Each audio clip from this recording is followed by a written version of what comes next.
Hello students, welcome to Mangla tutorials. मैं महेंद्र मंगला। आज हम इकोनॉमिक्स में क्लास 12th आईएससी के लिए डिफरेंट ग्राफ्स को स्टडी करेंगे।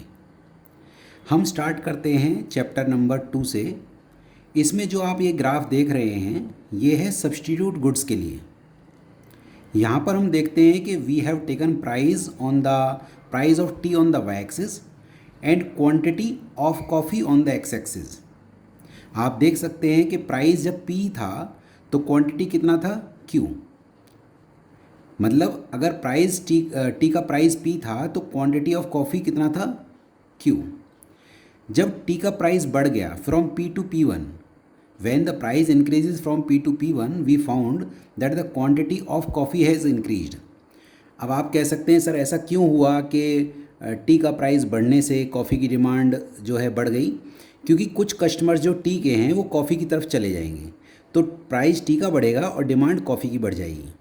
तो सब्स्टिट्यूट गुड्स के केस में आपका किस टाइप का रिलेशन है दोनों में, इसके प्राइस में और इसकी क्वांटिटी में कैसा रिलेशन है? ये पॉजिटिव रिलेशन है। अगर इसका प्राइस बढ़ेगा तो इसकी डिमांड बढ़ जाएगी। दूसरा आप ग्राफ देख रहे हैं, this is for complementary goods.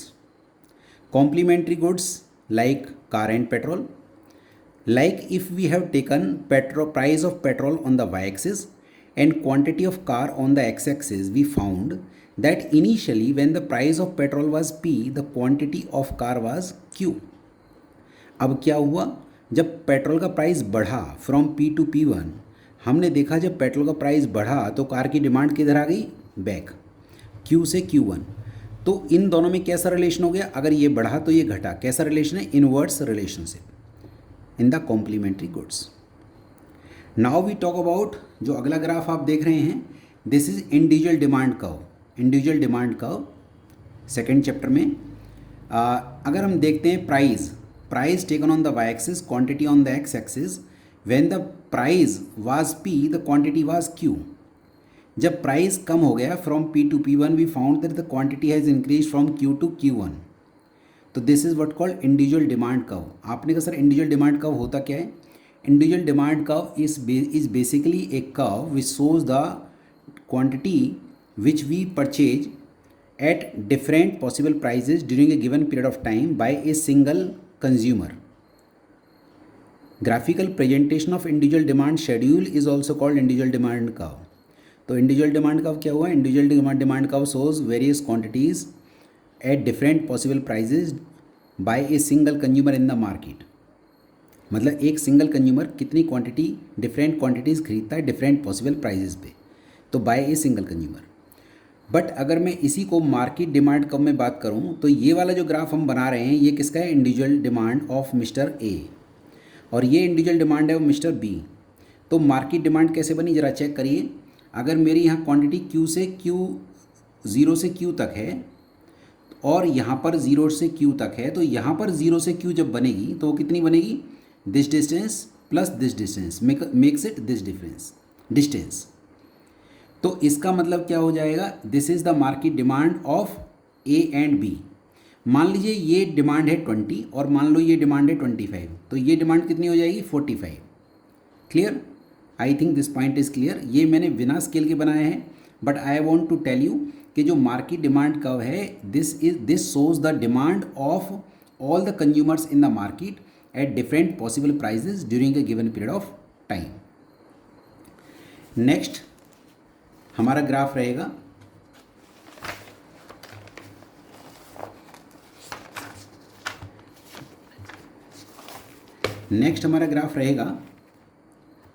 Extension of demand and contraction of demand. अब एक्सटेंशन ऑफ डिमांड का मतलब क्या होता है? एक्सटेंशन ऑफ डिमांड का मतलब होता है when the demand of the commodity increases due to fall in price. Demand बढ़ी किसकी वजह से? Due to fall in price when other factors are constant. तो हम क्या बोलेंगे? Price on the Y axis and quantity on the X axis. When the price was P the quantity was Q। When the price fall from P to P1 we found that the quantity has increase from Q to Q1। So this is point A and this is point B. So it is downward movement from left to right. It is what called expansion of demand. But when we talk about contraction of demand, what is contraction of demand? Say if we have taken price on the y-axis, quantity on the x-axis, we found that when the price increases from P to P1, the quantity reduces from Q to Q1. We found that initially we were having point A, now we are having point B. So that means it is upward slope from right to left. That is what called contraction of demand. तो contraction of demand क्या होता है? Demand का घट जाना due to rise in price, due to rise in price. तो that is what called contraction of demand, other things remaining the same.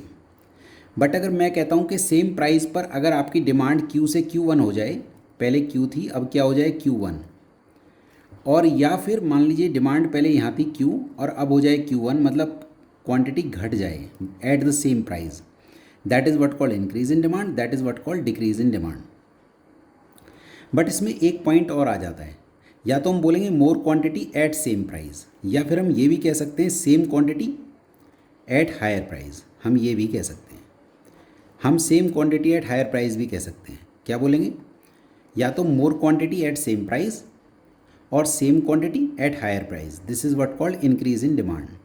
यहाँ पे हम क्या बोलेंगे? Less quantity at same price, less quantity at same price, और same quantity at lower price. मान लीजिए price गिर जाए और क्वांटिटी ना बढ़े तो वो भी डिक्रीज इन डिमांड ही माना जाएगा. तो ये मैंने आपको डिमांड वाले चैप्टर के ग्राफ्स डिस्कस किए. नेक्स्ट हमारा चैप्टर है कंज्यूमर इक्विलिब्रियम. तो इसमें आप ये ग्राफ देख सकते हैं. ये वाला जो ग्राफ है ये है आपका यूटिलिटी वाला. तो आपको जब भी ग्राफ बनाना है तो सबसे ज़्यादा इंपॉर्टेंट होता है what we have taken on the Y axis, what we have taken on the X axis. तो हम यहाँ बोलेंगे utility taken on the y-axis and the number of units taken on the x-axis. We found that the TU increases at diminishing rate. पहले कैसे बढ़ता है TU? Increases at diminishing rate. ये कैसा है? कॉनकेव है. तो when TU increases at diminishing rate, MU falls. When TU reaches its maximum, MU becomes 0. When TU start falling, MU becomes negative. इसको saturation point बोलते हैं, सैटिएशन पॉइंट भी कहते हैं, सैटिएशन पॉइंट. दूसरा ग्राफ आप देख सकते हैं कंज्यूमर इक्विलिब्रियम का, वन कमोडिटी केस. इसमें हम क्या करेंगे? MU oblique price taken on the Y axis and number of units taken on the X axis. Price remain constant like in this book they have given one example of shirt. One shirt price is ₹600. एक shirt का price 600 rupees है, और पहली shirt पे हमको जो satisfaction मिल रहा है वो 700 रुपीज़ के बराबर, सेकंड पे 650 के बराबर, और थर्ड पे 600 के बराबर. तो इसका मतलब हमें कहाँ रुकना है? जहाँ पर MUX प्राइस के बराबर है. अगर MUX ग्रेटर देन प्राइस है तो हमें अपना कंजम्पशन बढ़ाना चाहिए, क्योंकि यहाँ पे यूटिलिटी हमें ज़्यादा मिल रही है, प्राइस हम कम पे कर रहे हैं. बट अगर हमारा यूटिलिटी कम है और प्राइस ज़्यादा है तो we should reduce the consumption. रुकना कब चाहिए? जहाँ MUX प्राइस के बराबर है. क्लियर? नेक्स्ट हमारा ग्राफ रहेगा law of equi marginal utility. तो इसमें आप इस ग्राफ में देख सकते हैं, यहाँ पर हमने क्या लिया है? यहाँ पे MUX upon P of X taken on the Y axis and number of units taken on the X axis. In this we have taken MUY upon P of Y on the Y axis and number of units on the X axis. As you know what is law of equi marginal utility? The consumer plan is expenditure on various commodities in such a manner so that the marginal utility which he derived from the last rupee spent on both the goods is giving him equal satisfaction. तो यहाँ आप check कर सकते हैं, मान लीजिए उसने यहाँ पे 3 यूनिट्स कंज्यूम करी और 3 यूनिट्स पे उसको जो सेटिस्फेक्शन मिला, इसने यहाँ पे लास्ट यूनिट कंज्यूम करी 6, इसकी लास्ट यूनिट पे जो सेटिस्फेक्शन मिल रहा है और इसकी लास्ट पे जो सेटिस्फेक्शन मिल रहा है is giving him equal satisfaction. That is what called law of equi marginal utility. अगला जो ग्राफ आपको, अच्छा इसका जो फॉर्मूला वो रहेगा MUX upon P of X is equal to MUY upon P of Y is equal to MUM. अगला जो आप ग्राफ देखते हैं ये है आपका इंडिफरेंस कर्व का. यहाँ पे हम क्या करेंगे?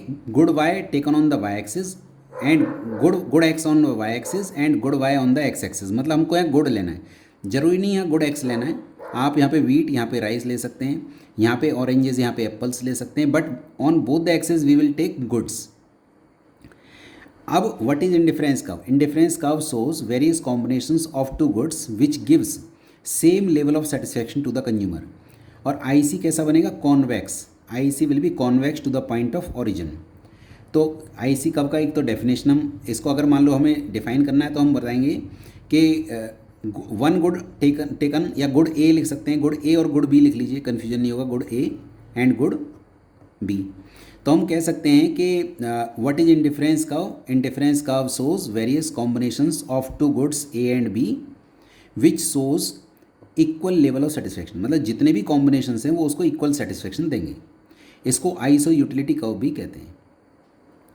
एक और इसमें है कि अगर मान लीजिए हम बात करते हैं व्हाट इज आईसी मैप, अगर मैं कई सारे आईसीज बना दूं, कई सारे आईसीज हम बना देते हैं यहाँ पे, तो क्या होगा, IC1, IC2, IC3, IC4।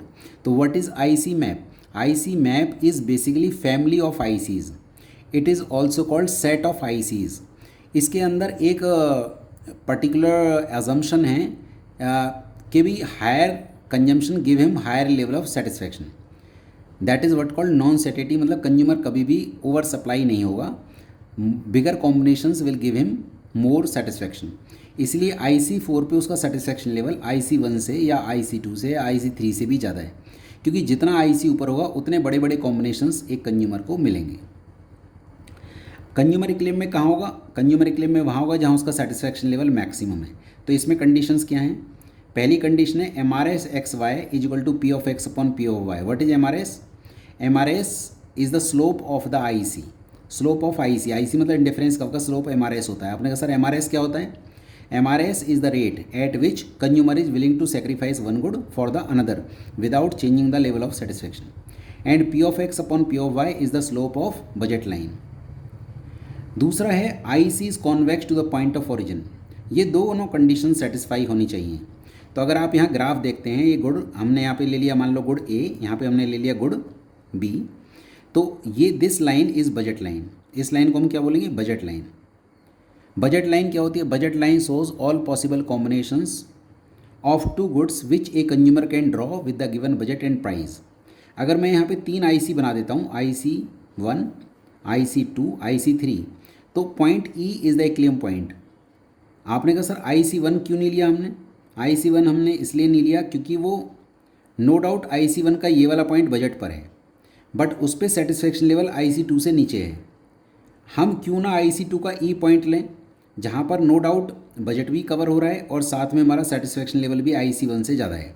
आपने कहा फिर ये वाला पॉइंट ले लीजिए T, अब हम ये नहीं ले सकते क्योंकि वो बजट के बाहर है। तो कंज्यूमर क्लेम में कहाँ होगा, जहाँ पर ये हिक्सियन अप्रोच भी कहते हैं, where the IC is tangent to budget line. तो ये मैंने आपको IC वाला ग्राफ डिस्कस किया। आगे हम डिस्कस करेंगे, अगला है डिमांड वाले जो आपके इलास्टिसिटी ऑफ डिमांड के ग्राफ्स हैं। पहला है perfectly inelastic demand, price taken on the Y axis, quantity on the X axis. तो what is perfectly inelastic demand, when there is no change in the demand due to change in the price, whether the price goes up from P to P1 or price comes down from P to P2, still the quantity does not change. It is what called perfectly inelastic demand. It happens in case of inexpensive goods like matchbox, salt, etc.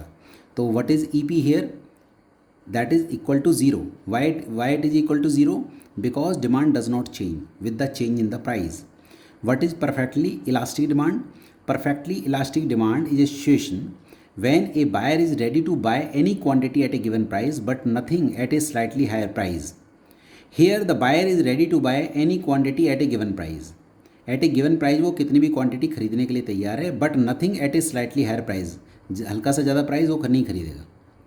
Unitary elastic demand कहता है, देखिए पहले price P था, price कम हो गया P से P1 और क्वांटिटी Q से Q1, but you can see the percentage change in the quantity is equal to percentage change in the price. जितना डिमांड बढ़ा है प्राइस भी उतना ही कम हुआ है। तो that is what called unitary elastic demand.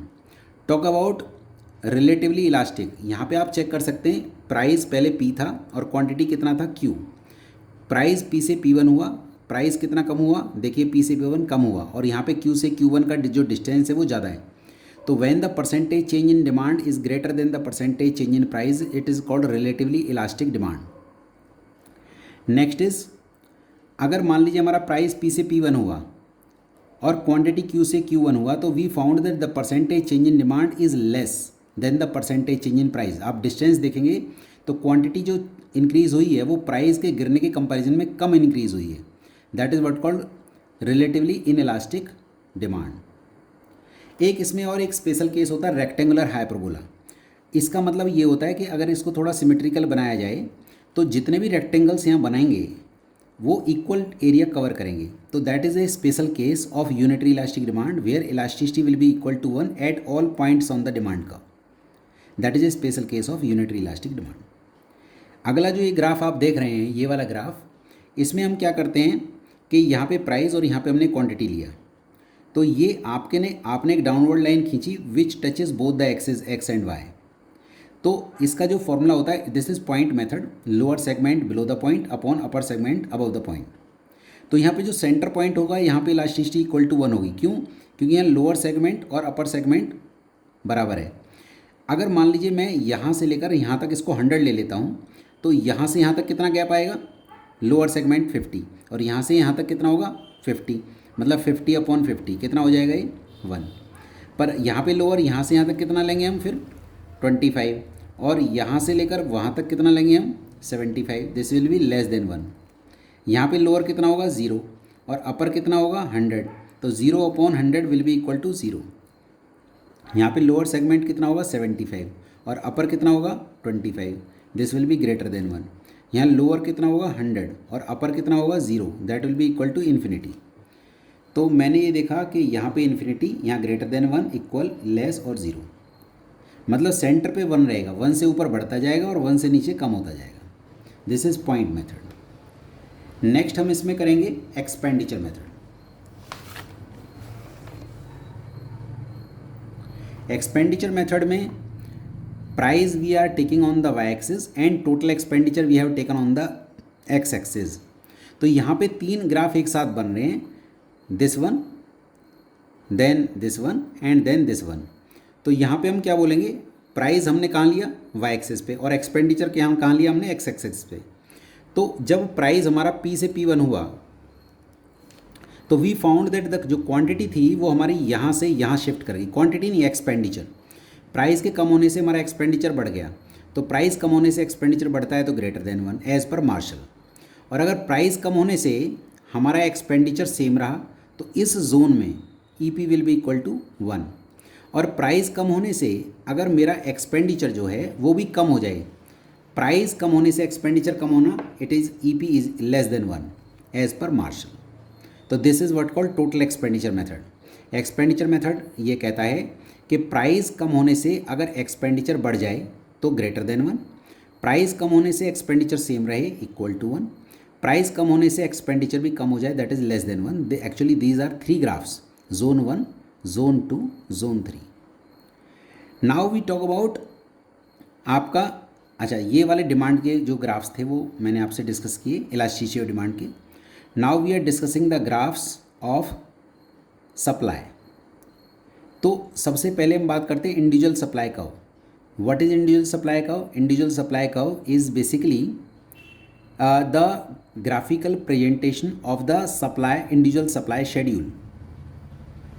और हम ये भी कह सकते हैं individual supply curve is a curve which shows the relationship between price and quantity supplied by a single firm in the market at different possible prices during a given period of time.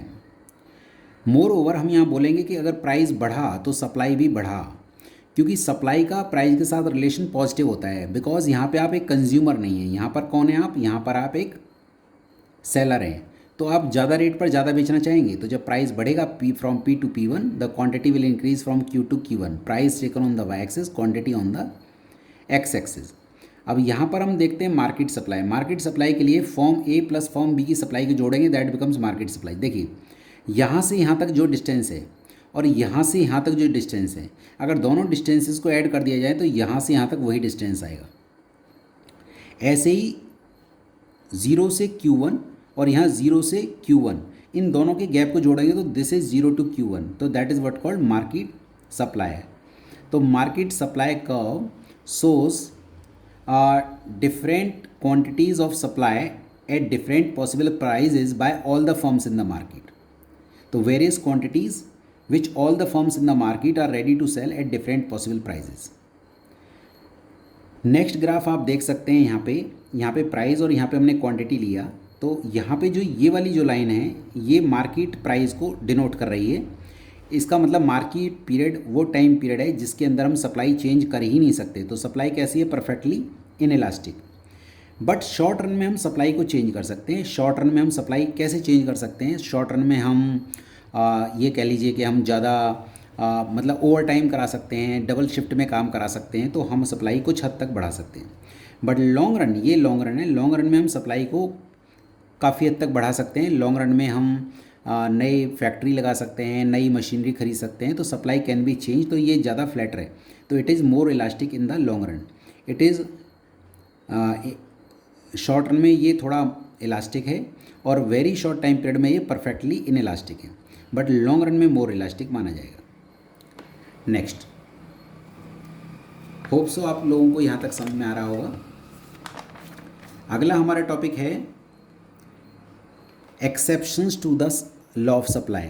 और exceptions to the law of supply में दो हैं। पहला है कि जब जैसे old coins हैं, ओल्ड मैन्यूस्क्रिप्ट्स हैं, ओल्ड पेंटिंग्स हैं, तो ये price taken on the Y axis and quantity on the X axis, we found that the supply does not change whether the price goes up और whether the price comes down, पर supply can't change. आपने कहा sir कोई example, जैसे मान लीजिए कोई बहुत बड़ा पेंटर था लाइक पिकासो, और मान लीजिए उसने कुछ पेंटिंग्स बनाई and now if it he is no more, तो उस केस में जितनी भी पेंटिंग्स हैं इस दुनिया में उनके रेट अप डाउन हो सकते हैं, but quantity can't be change. मान लीजिए एक बहुत बेशकीमती हीरा है और वो पूरे वर्ल्ड में एक ही है, तो उसका रेट अप डाउन हो सकता है, क्वांटिटी कांट बी चेंज। और दूसरा इसका जो एक्सेप्शन है वो है आपका बैकवर्ड बेंडिंग सप्लाई का।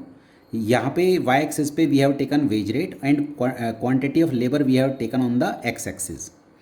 तो यहाँ पे हम क्या देखते हैं कि यहाँ पर हमारा जो वेज रेट है जब वो काफ़ी कम था, जब वो वेज रेट यहाँ पर था, तो जब हमने वेज रेट को बढ़ाया तो फिर क्या हुआ, more labour were ready to work at when we increase our wage rate from W to W1। जब हमने W0 से W1 जब हमने वेज रेट बढ़ाया तो जो सप्लाई थी वो L से L1 हो गई, मतलब सप्लाई बढ़ गई। बट जब हमने वेज रेट बहुत बढ़ाया तो हमारी सप्लाई बेंड करके वापस आ गई।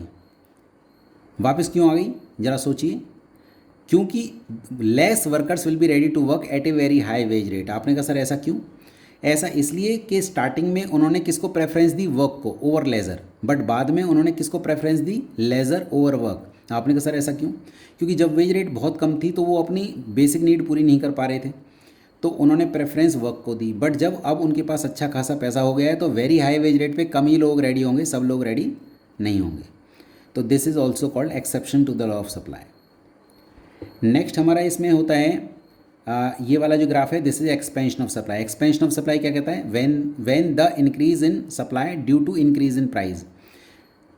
क्वांटिटी Q से Q1 हुई और प्राइस P से P1 हो गया, तो वी फाउंड कि हमारा पहले पॉइंट A आया और फिर दूसरा पॉइंट आया B। तो इसका मतलब क्या हो गया, this is upward slope. Upward sloping supply curve from left to right is called expansion, क्योंकि क्वांटिटी आपकी बढ़ी है। बट अगर मैं कहता हूँ कि price from P to P1 हो जाए और क्वांटिटी Q से Q1 मतलब अंदर की तरफ आ जाए, तो पॉइंट पहले A इधर आया फिर B नीचे की तरफ आया, तो downward sloping supply curve, downward sloping movement, हम क्या बोले, downward movement of supply from right to left is what called contraction. तो कॉन्ट्रैक्शन को हम कैसे डिफाइन करेंगे, when the quantity supplied reduces due to fall in price is what called contraction of supply, other things remaining the same.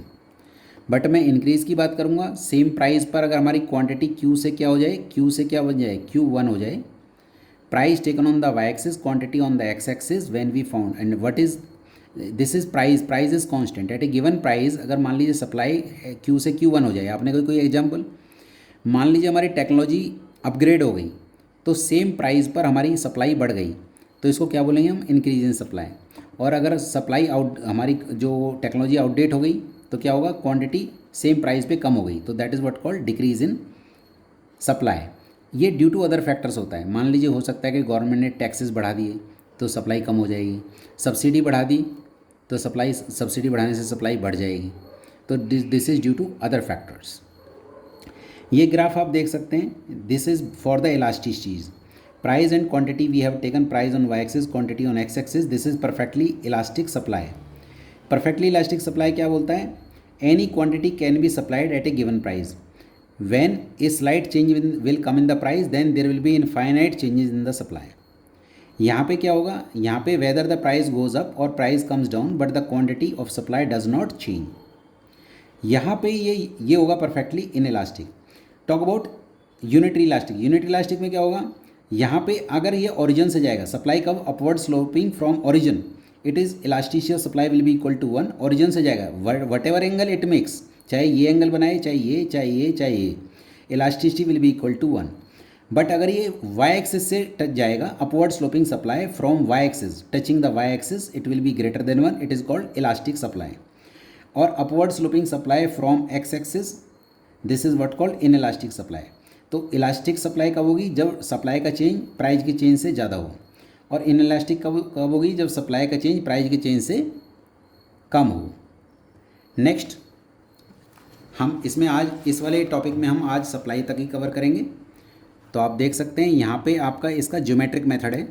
Geometric method में हम क्या कहते हैं कि जैसे मान लीजिए price we have taken on the Y axis, quantity on the X axis, मान लीजिए ये हमारा अपवर्ड स्लोपिंग सप्लाई है and we want to check elasticity on this point. तो यहाँ से हम परपेंडिकुलर लाइन लेंगे, इसको हम बी बोलेंगे, इस लाइन को हम आगे बढ़ा देंगे, दिस इज कॉल्ड ए, और फॉर्मूला रहेगा A B upon O B. तो ए बी का डिस्टेंस कम है और ओ बी का ज़्यादा है, तो दिस इज लेस देन 1। तो इस पॉइंट पे इलास्टिसिटी कितनी होगी, लेस देन 1। अगर मैं इस पॉइंट को बोलता हूँ तो यहाँ पे क्या होगा, यहाँ पे पहले हमने बी ले लिया, इसको हमने ए ले लिया, ए बी और ओ बी सेम है, तो that is what called equal to 1। यहाँ पे क्या होगा, यहाँ पे हमने इस पॉइंट पे लिया, तो इस पॉइंट पे ये बी आ गया, ये ओ रहेगा, इसको हमने आगे बढ़ाया तो ये A B upon O B, तो ए बी का डिस्टेंस बड़ा है और ओ बी का छोटा है, दिस इज़ ग्रेटर देन 1। तो this is what called geometric method और point method for calculating elasticity of supply. तो मैंने यहाँ तक सप्लाई तक ये आपके जितने भी ग्राफ्स हैं वो कवर किए हैं। Thank you so much for watching my video.